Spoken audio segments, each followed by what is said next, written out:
Coming up on The World Today. As Brexit talks resume, UK warns chances of a breakthrough are receding as it negotiates with the EU over business rules. UK government says it's on course to start coronavirus vaccinations from Tuesday. Plus, US President-elect Joe Biden to ask Americans to wear masks for his first 100 days in office. Hello and welcome to the program. I'm Teniola Shoboale. The UK and the EU have resumed talks on post-Brexit trade in London, with time running out to achieve a deal. A senior UK government told the BBC that the prospects of a breakthrough were receding and accused the EU of making 11th-hour demands. But a Brussels source denied this, with EU chief negotiator Michel Barnier calling Friday an important day. Both sides have to agree and ratify any deal by December 31st, when the current rules on EU-UK trade end. We are negotiating, and of course I follow closely the process of negotiation, but we will see in the next hours or in the next days what will be on the table, and we will need to assess the situation. And this will be a question at the end of the negotiation. We need to decide. The member states, they will need to decide.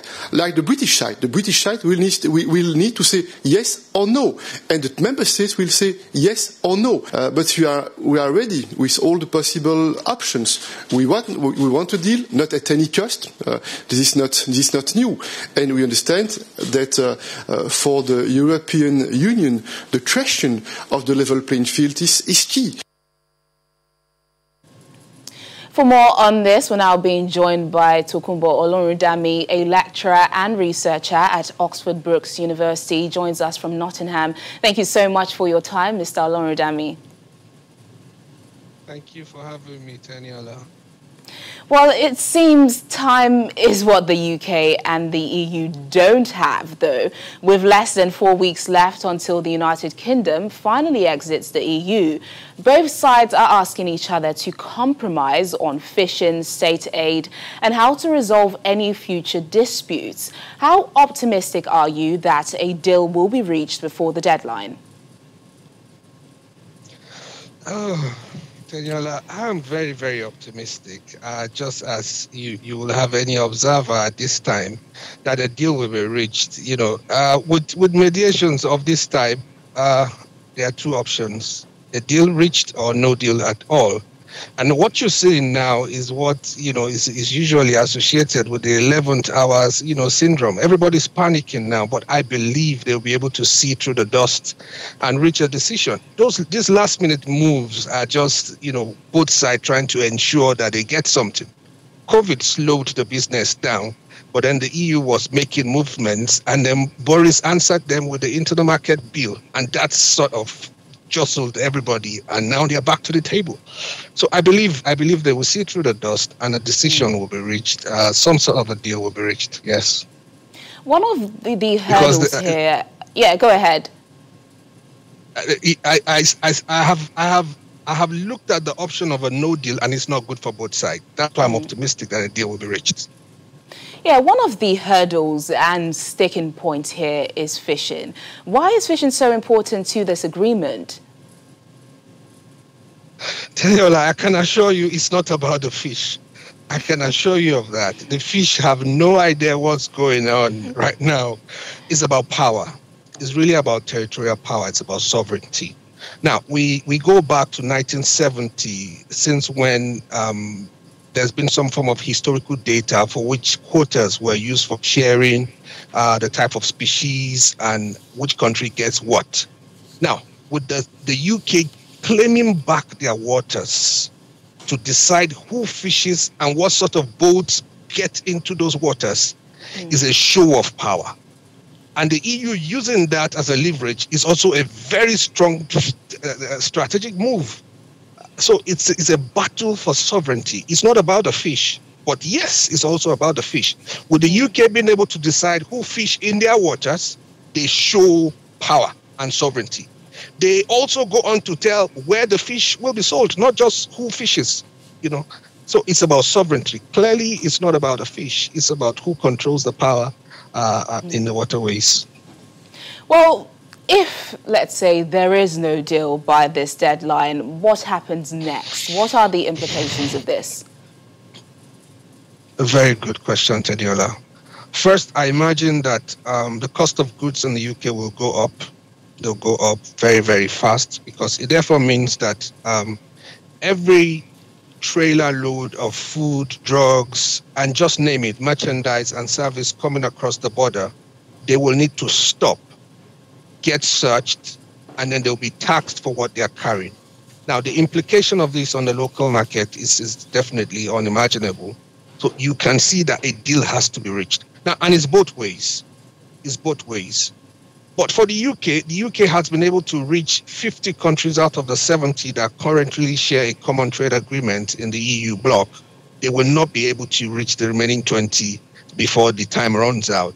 But they have some form of individualistic country-to-country deal, and they are hoping for an Australian-style, sort of trade arrangement with UK, where there is some form of ease of passage. So we're looking at rights to live in the UK, right to work in the UK, and trade. These are the three major junctions that we will see some form of fireworks if a deal is not reached.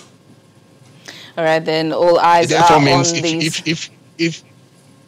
If you're retiring and going back to your house in the south of France where you want to go and have some peace, it's not going to be business as usual. You need a visa. So it's going to be really messy, Teniola. Yeah, a lot of implications, and that's why all eyes are, of course, on these talks and their outcome. Mr. Tokunbo Olorundami, thank you so much for your thoughts and analysis with us on The World Today. Thank you, Teniola.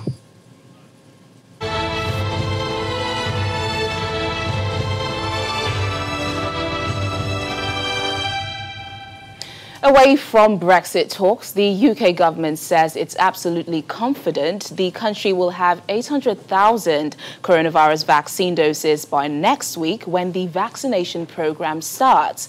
Business Secretary Alok Sharma says some of the Pfizer-BioNTech doses had arrived, with more expected by the end of the year. Here's more on this and other developments on our COVID-19 Global Update. The first consignment of Pfizer-BioNTech's vaccine arrived in the UK on Thursday, with a total of 40 million doses on order. The Business Secretary called Britain's medical regulator absolutely meticulous, as US diseases expert Dr. Anthony Fauci apologized for appearing to criticize it. I'm confident that we will have all 800,000 available as we start the program, and of course we're going to make sure this happens in hospitals, in GP hubs as well, and eventually when the mass rollout of vaccines takes place, of course there will be vaccination centres which will be set up across the country. People should feel confident about this vaccine. The MHRA is regarded as the gold standard of regulators around the world by scientists, and you'll have heard in the last few days from June Rain, who's the chief executive of the MHRA, who's been very clear that they have been absolutely meticulous in ensuring the efficacy of this vaccine, this Pfizer-BioNTech vaccine. No corners have been cut, and this is absolutely safe for people to take. Elsewhere, French Prime Minister Jean Castex has called for the biggest number possible to get themselves vaccinated in an altruistic act to fight COVID-19. It comes after one survey found only 51% of French people said they would get the vaccine. Austria has started mass testing for everyone over 6 in Vienna and the regions of Tyrol and Vorarlberg. Testing in the capital is taking place at 80 test stations, and most other regions will do their testing the following weekend. Vi riassumo le misure. Prime Minister Giuseppe Conte has told Italians that this Christmas will be different from all the others, but no less authentic, as movement between regions is restricted from the 21st of December to the 6th of January. A record 993 deaths were reported on Thursday, and officials say 1 in every 36 Italians has had the virus.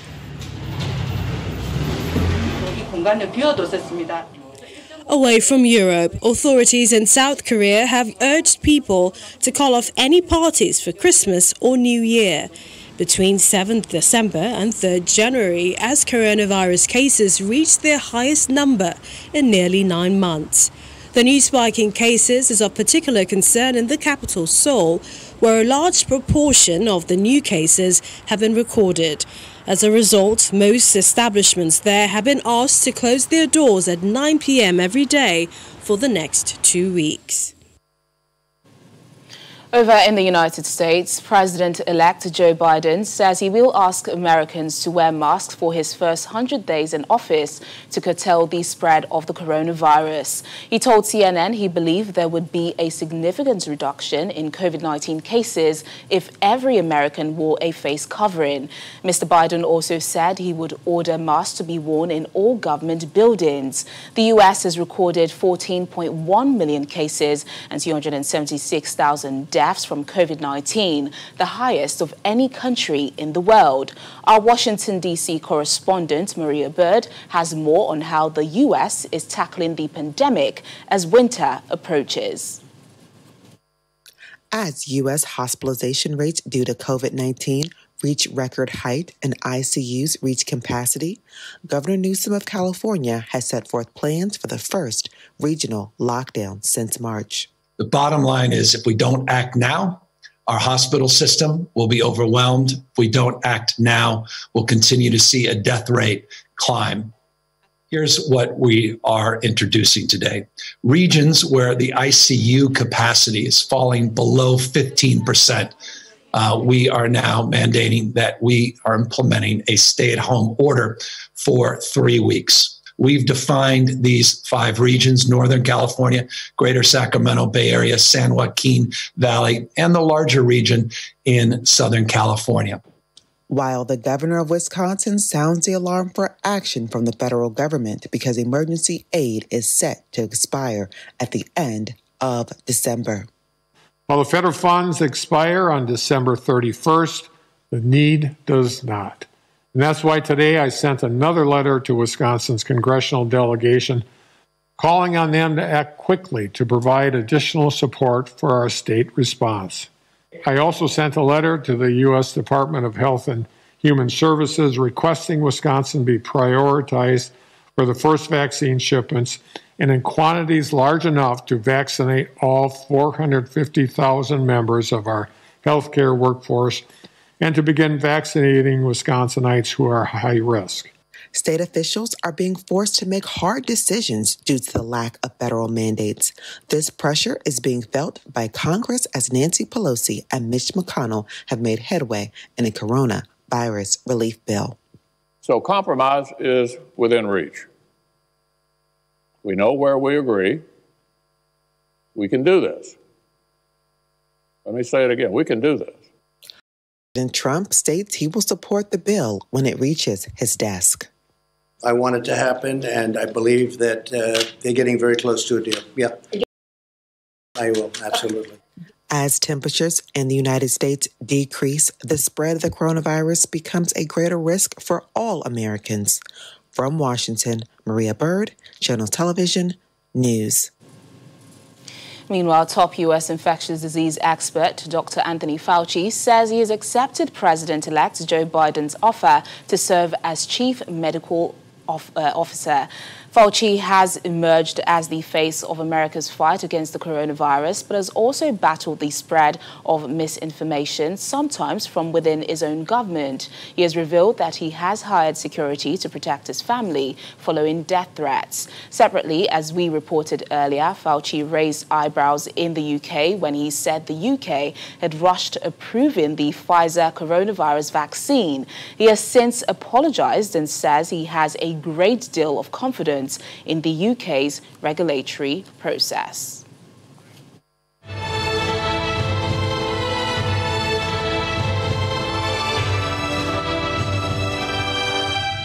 Still ahead on the program. Musicians from every country form Earth Orchestra to record unique song. Details in a moment. Stay with us. Thanks for staying with us on The World Today. The two main presidential candidates in Ghana have signed a peace pact in the capital Accra, committing to peace and not violence before, during and after the election. Monday, December the 7th is the D-Day, where President Nana Akufo-Addo of the ruling party, New Patriotic Party, is going head-to-head with former President John Mahama of the National Democratic Congress Party. This is the third time both candidates are meeting since Mr. Mahama narrowly won their first encounter in 2012 before losing to Akufo-Addo in 2016. Both presidential candidates have promised more spending to help an economic recovery. The United Nations says continued fighting in many parts of Ethiopia's Tigray region is hindering efforts to deliver aid. Millions of people are said to be running out of food and medicine. UN officials say there is still no access despite a deal allowing humanitarian access to government-controlled areas. Meanwhile, the United Nations Refugee Agency says it continues to receive disturbing reports about Eritrean refugee camps in Ethiopia's Tigray region. We continue to receive disturbing reports regarding the Eritrean refugee camps in the region, which remain incommunicado. The details of damages and disruptions remain unknown until we are able to reach them and verify the information. We hope that the recent agreement will allow a full and unhindered humanitarian access to the Tigray region. Thank you. UNHCR is discussing with the federal government's refugee agency on logistic arrangements and the need to assess the security situation before the resumption of humanitarian activities. Fears are that many Eritrean refugees may have already fled the camp in search of safety. The top UN human rights official, Michelle Bachelet, has called on Belarus to release all people unlawfully arrested in post-election protests and investigate some 2,000 complaints of torture or ill treatment in custody. More than 900 people, including opposition candidates, lawyers, journalists and activists, are believed to be facing criminal charges in connection with the mass protests. Mass protests erupted against President Alexander Lukashenko's 26-year-old following a disputed election in August. I am alarmed by the numerous allegations of torture and other cruel, inhuman or degrading treatment in custody, with up to 2,000 complaints reportedly lodged by the end of October.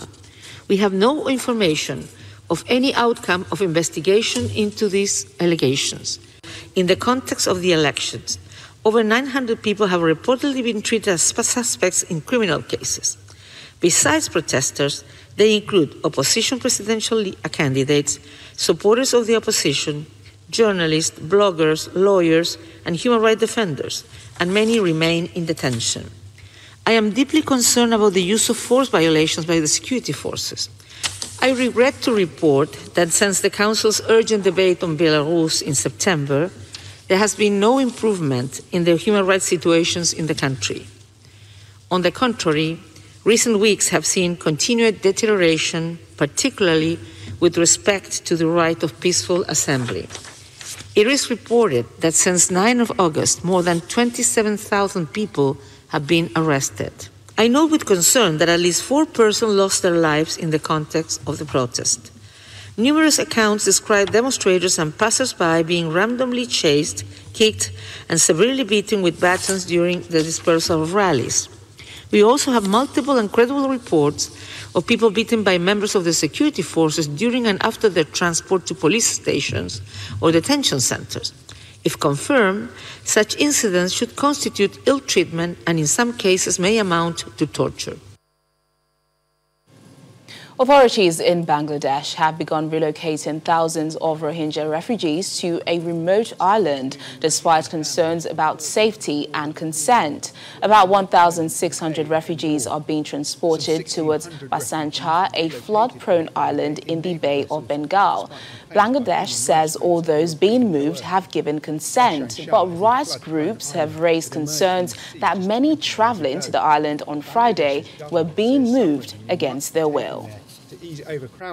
I have a very imaginative mind, so the way I see the project is, sort of like the whole world holding hands, as I would put it, because it touches in every country in the world. It touches therefore every culture, every people. Definitely beautiful together. And finally on the program, a diver dressed as Santa Claus made an appearance at a Tokyo aquarium today as part of the facility's celebration to welcome the holiday season. The Santa Claus diver put on an underwater show by skillfully swimming in a tank amid banana fish, rays and a zebra shark. Swimming with a Christmas wreath and feeding the fish with a bazooka feeder were among the highlights. The aquarium has been hosting the Santa Claus Diver Show annually for more than 20 years, entertaining hundreds of guests every year.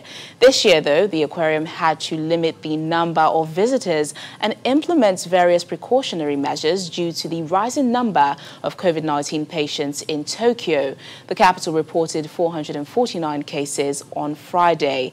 The aquarium will host the show until Christmas. And that's the program today. Thank you so much for watching. I'm Teniola Shoboale. Have a lovely weekend.